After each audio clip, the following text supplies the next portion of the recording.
Rami group of hotels આઈટીની રડારમાં આવ્યું છે। સતત બીજા દિવસે રામી ગ્રુપ ઓફ હોટલ્સ 38 સ્થળે આઈટીના દરોડા ભુજ, સુરત અને મુંબઈ સહિતના શહેરોમાં તપાસ હાથ ધરાઈ।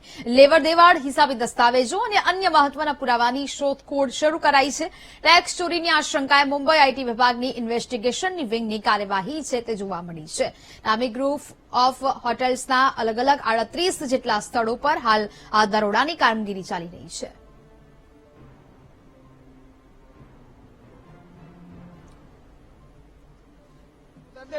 સુરત ઇન્કમટેક્સની મુંબઈ વીક દ્વારા હોટલ્સ પર રેડ પાડવામાં આવી રહી છે। અત્યારે વાત કરીએ તો હોટલ્સ ગ્રુપમાં જે રેડ પાડવામાં આવી છે, દરોડા પાડવામાં આવ્યા છે, તેમાં રામી ગ્રુપ ઓફ હોટલ્સ જે છે ત્યાં સર્ચ ઓપરેશન ચાલી રહ્યું છે।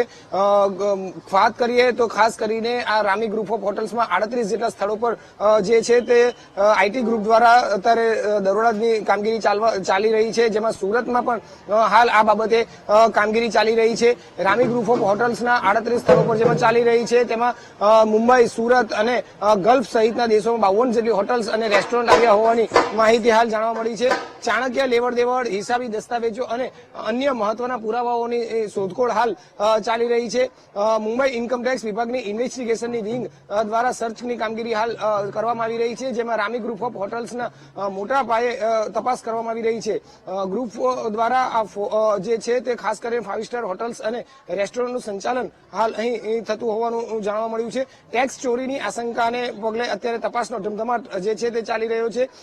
જોકે હાલ સત્તાવાર રીતે તો માહિતી નથી મળી, પરંતુ ભુજ સહિત 10 શહેરોમાં દરોડાની કાર્યવાહી એક સાથે ચાલી રહી છે, જેમાં સુરતમાં જે છે તે અડાજણ વિસ્તારમાં આવેલું આ જે રામી ઇન્ટરનેશનલ ગ્રુપ છે અને એની હોટલ્સ છે, ત્યાં અત્યારે આઈટી વિભાગની જે ટીમ જે છે તે સતત સર્ચ ઓપરેશન ચાલી રહ્યું છે, તેનું દરોડાની કામગીરી ચાલી રહી છે। સતત ગઈકાલથી આ કામગીરી ચાલી રહી છે, હજુ પણ યથાવત છે અને મુંબઈની ઇન્કમટેક્સ વિભાગની ઇન્વેસ્ટિગેશનની વિંગ હાલ આવી છે, જેમાં સુરતની ઇન્કમટેક્સ વિભાગની ટીમ પણ હાલ તપાસમાં જોડાઈ છે। ખૂબ જ મોટા પાયે બેનામી આવકની વાત હાલ ચર્ચામાં જોડાઈ રહી છે અને ઇન્ટરનેશનલ લેવલે આ રામી ઇન્ટરનેશનલ હોટલ્સ કામકાજ ચાલી રહ્યું છે, ત્યારે અનેક દસ્તાવેજી પુરાવાઓ પણ મળી આવવાની શક્યતા છે અને અનેક એવા બેનામી આવકો પણ મળી આવવાની શક્યતાને પગલે હાલ તપાસ ચાલી રહી છે। કેમેરામેન દેવેશ સોલંકી સાથે ધ્રુવ સોમપુરા, વીટીવી ન્યૂઝ, સુરત।